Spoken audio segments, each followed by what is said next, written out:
ஆண்டவர் இயேசுவில் அன்பிற்கினியோரே, உங்களுக்கு அன்பு கலந்த வணக்கமும் வாழ்த்துகளும்.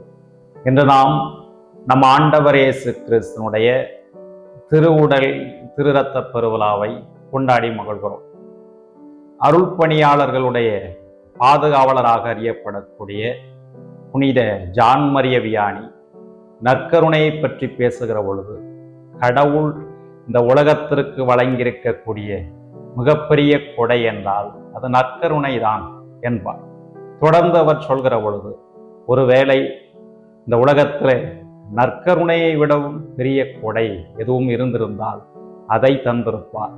ஆனால் நற்கருணையை விடவும் பெரிய கொடை எதுவுமே இல்லாததால் நற்கருணையை நமக்கு கொடையாக தந்திருக்கிறார் என்று சொல்வார். நற்கருணை நம்முடைய வாழ்வின் ஊற்றும் உச்சமுமாக இருக்கிறது. அந்த நற்கருணையைத்தான் நாம் இன்று கிறிஸ்துனுடைய திருவுடல் திருரத்த பெருவிழா என்று கொண்டாடி மகிழ்கிறோம். அன்பார்ந்தவர்களே, கிறிஸ்தவம் வேகமாக வளர்ந்து வந்த தொடக்க காலகட்டத்தில் கிறிஸ்தவத்துக்கு எதிராக பல்வேறு இன்னல்களும் பல்வேறு அச்சுறுத்தல்களும் நிலவின. இதனால் கிறிஸ்தவர்கள் பொதுவான இடத்துல ஒன்றாக கூடி வழிபாடு செய்ய முடியாத ஒரு சூழ்நிலை ஏற்பட்டது. அவர்கள் எதிரிகளுக்கு அஞ்சி வாழக்கூடிய ஒரு சூழ்நிலையானது ஏற்பட்டது. அப்படிப்பட்ட சூழ்நிலையிலே அவர்கள் எங்கே ஒன்றிணைந்து வந்தார்கள் என்று சொன்னால், நிலவறைகளிலே அல்லது பாதாள அறைகளிலே அவர்கள் ஒன்று கூடி வந்து வழிபாட்டை சிறப்பித்தார்கள். அப்படிப்பட்ட தருணத்திலே அவர்களுக்கு நற்கருணையை எடுத்துக்கொண்டு போவதற்காக ஒரு சிறுவன் இருந்தான். அவன்தான் தார்சியூஸ் என்பவன். இவன் ஒரு பீடச் சிறுவன்.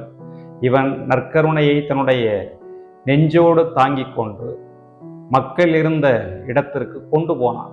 அப்போது படை வீரன் ஒருவன் பார்த்துவிட்டு, உன்னுடைய கையில் என்ன இருக்கிறது என்று தார்சியூஸை பார்த்து கேட்டான். அவன் எதுவுமே சொல்லவில்லை.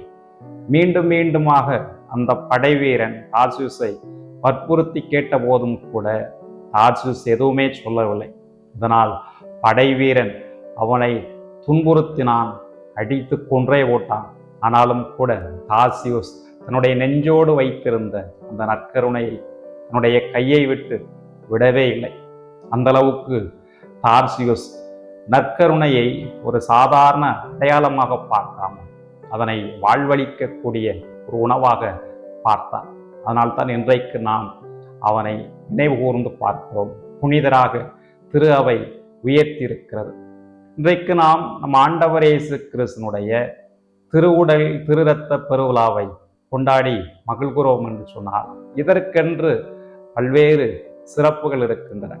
அன்பார்ந்தவர்களே, இன்றைய முதல் வாசகத்தை நாம் எடுத்துக்கொண்டோம் என்று சொன்னால், முதல் வாசகத்தில் இஸ்ராயல் மக்கள் அடிமைத்தன வீடாகிய எகிப்திலிருந்து வாக்களிக்கப்பட்ட கானா நாடாகிய பாலும் தேனும் பொழியக்கூடிய அந்த நாட்டிற்கு அவர்கள் புறப்பட்டு போகிறார்கள்.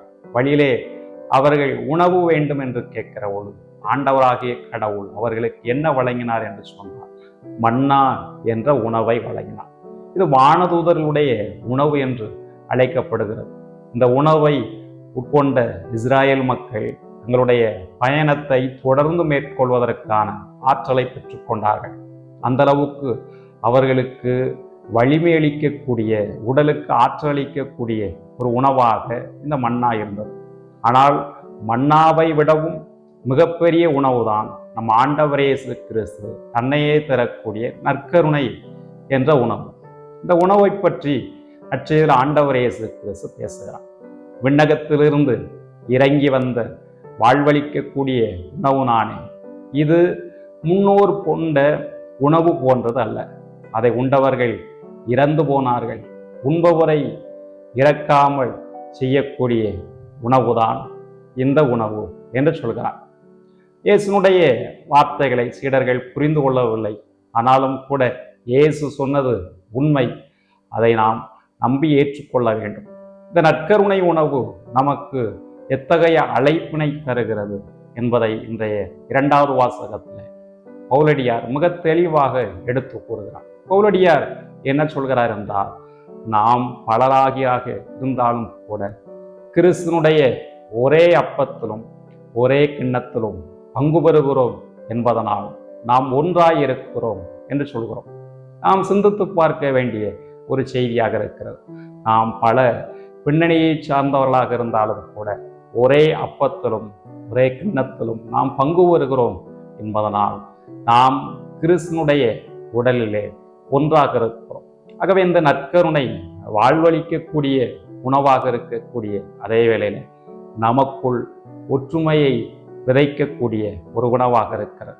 ஆகவே இந்த நாளிலே நாம் கொண்டாடக்கூடிய கிறிஸ்துனுடைய திருவுடல் திருரத்த பெருவிழா நமக்கு 3 முதன்மையான செய்திகளை உணர்த்துகிறது. அவற்றை நாம் நம்முடைய மனதில் இருத்துவோம். முதன்மையாக இந்த நற்கருணையை நாம் தகுதியான உள்ளத்தோடு உட்கொள்ள வேண்டும். பவுலடியார் கொரிந்தியருக்கு எழுதிய முதல் திருமுகம் 11வது அதிகாரத்திலே குறிப்பிடுகிறார், எவராவது தகுதியற்ற நிலையிலே இந்த உணவை உட்கொண்டார் என்று சொன்னால் அவர் பாவம் செய்கிறார். தகுதியற்ற நிலையிலே பலரும் இன்றைக்கு அத்தகைய நற்கருணையை உட்கொள்கிறார்கள். அது மிகப்பெரிய குற்றம். யூதாஸ் இஸ்காரியோத்து தகுதியற்ற நிலையில்தான் உட்கொண்டார்.